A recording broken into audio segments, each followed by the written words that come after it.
Then we get a Rey Mysterio in ring promo. He talks about. I feel like it's kind of weird that he's like just now addressing the holiday debacle between him and Oh, that was Dominic. bizarre. Yeah, Bizarre. I felt like it was like it's a few weeks too late considering it happened on Christmas, and we're talking on January 13th. Like, are we really having him talk about this right now? Of all times. But anyway, so he comes out, says the holidays mean a lot to him, but that he's sick of Dominic ruining them and just, now thinking that he's like hardcore because he went to prison and whatever. Went to a dunk Um, tank, like basically. Karrion Kross and Scarlett come out. Kross gets on the mic and mocks him for being an older performer and said the years have not been kind to him, and then implies that Rey was not a good father because he was busy pursuing his WWE career.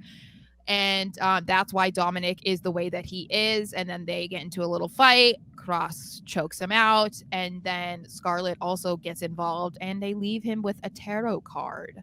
So prolonging their feud. But it's interesting that it's almost like their feuds, like the denominator of their feud is Dominic.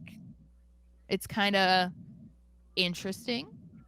Well, it's like, yeah, it is interesting. Well, because at this point, it's like, what else can you feud with, and how else can you connect Karrion Kross to Rey Mysterio? So it's just like the easy way out, in my opinion.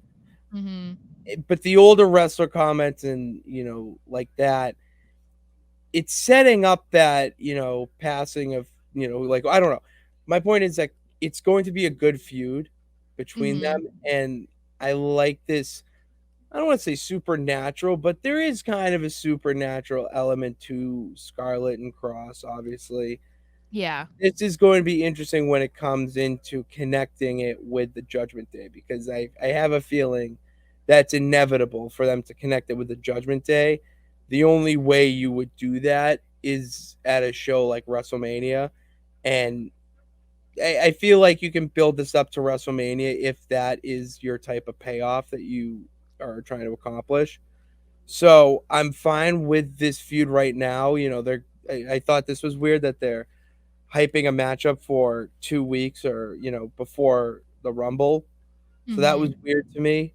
But other than that, I see the big picture, or at least grasp the concept of it. So I'm sitting on it. I'm not disappointed with it by any means.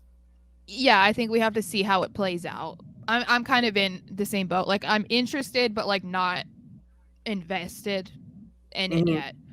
Um, and I think that's fair to say. I feel like that's just kind of how it is a lot of the time, unless it's a very obvious feud that everybody has been wanting. This is just kind of like, okay, yeah, like they're both on SmackDown. Let's see how this goes. But